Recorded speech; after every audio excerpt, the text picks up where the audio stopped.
everyone, welcome to Montessori Matters with Blessing Fort-Ike. In this video, I discuss how to teach children self-control.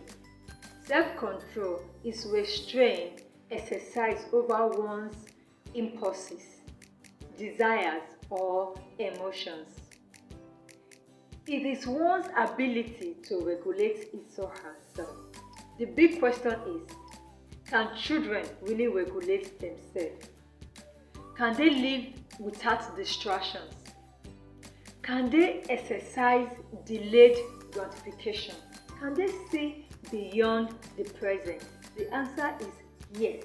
However, it depends on the age of the child. Toddlers, that's children between age 1 and 3, are still developing their impulse control. Hence, it's not expected that they control themselves always or regularly. While children between the ages of 4 to 7, they can, with proper guidance, they can regulate themselves, they can regulate their desires, their emotions, even their choices if they are well guided. So one might be wondering, why teach children self-control instead of letting them to be children? You might be wondering.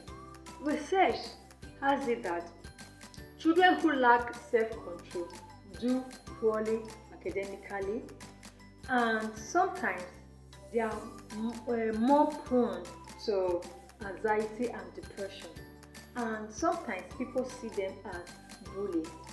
While on the other hand, children who can regulate themselves to a large extent do well academically and have the ability to maintain healthy relationships.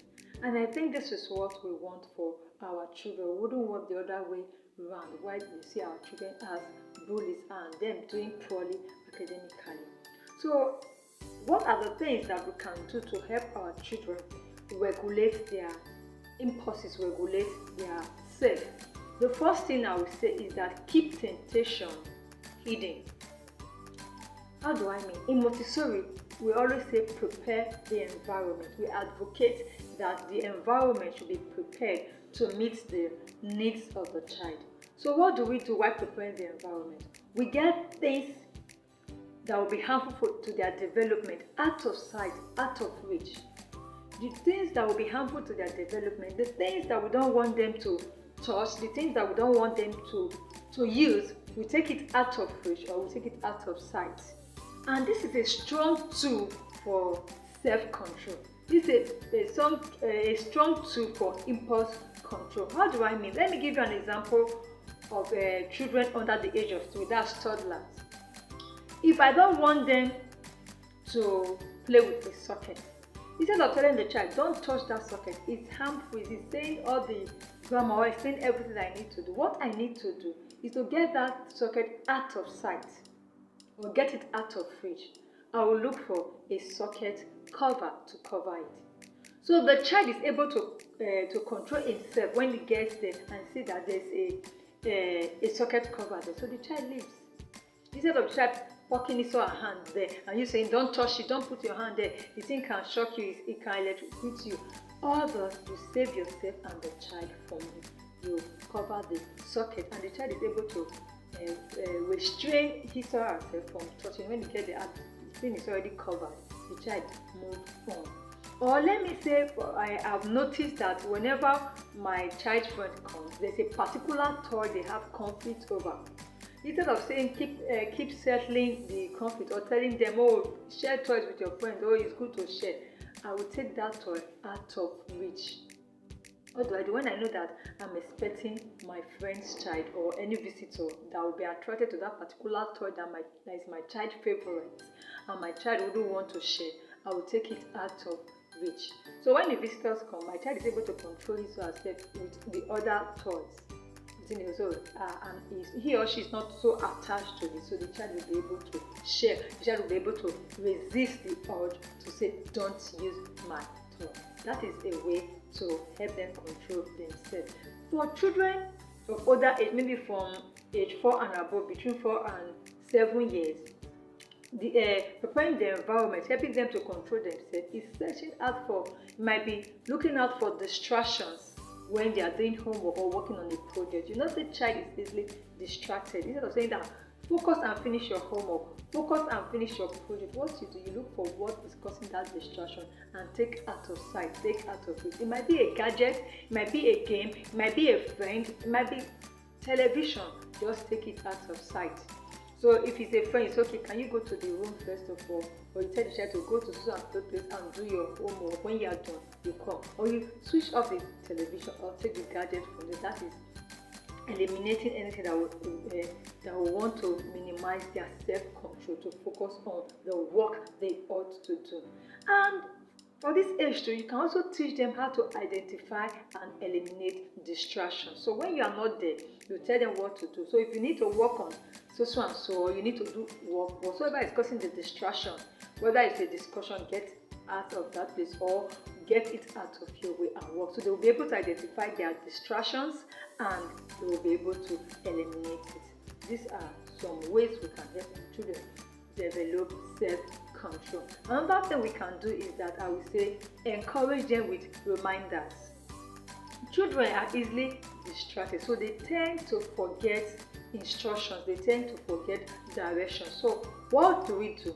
It's important that we always remind them of our expectations, of our instructions, of our directions from time to time, so they will remember and do it. Come to think of it, who keeps to instructions or rules when he doesn't remember it? When you don't remember an instruction, there's no way you'll be able to keep it. The first step to carrying out an instruction or obeying a direction is for you to remember. So as adults within their environment, we should always remind them of our expectations, of our rules from time to time, so they will be able to keep it.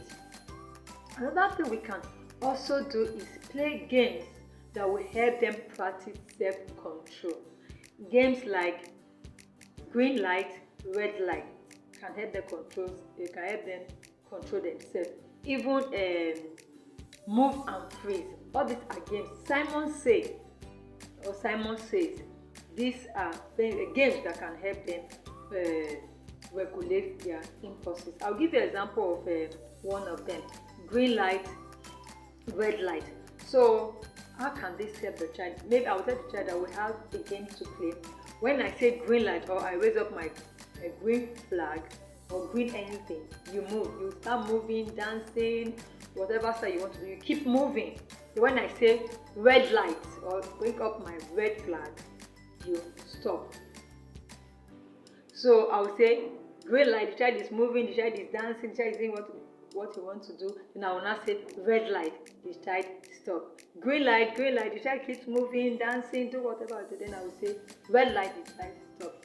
Even if the child have the urge to keep dancing, because I've said that red light, the child is able to stop, he's able to control his impulse to stop. So when this type of game is practiced over and over again, the child is developing the willpower to control his impulses, to control his emotions. That's the same with move and freeze.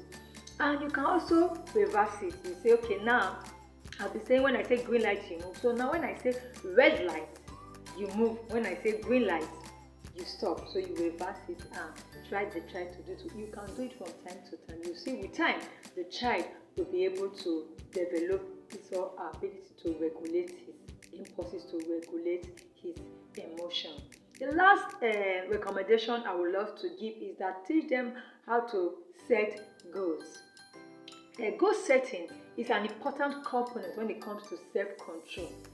People who set goals tend to discipline themselves to achieve those goals, tend to discipline themselves to do the things that will enable them to meet their goals. So if you teach a child how to set goals right from a very tender age and teach them how to stay in line with their goals to achieve it, you are helping them develop the ability to regulate their impulses, the ability to control themselves. So do it and you will be glad you did. I believe that you've gotten one or two tips that you can use to help your child regulate its own emotion or develop the ability to regulate themselves. Please give this video a thumbs up, subscribe to my YouTube channel, and share it with your contacts. It will be well appreciated. Thank you.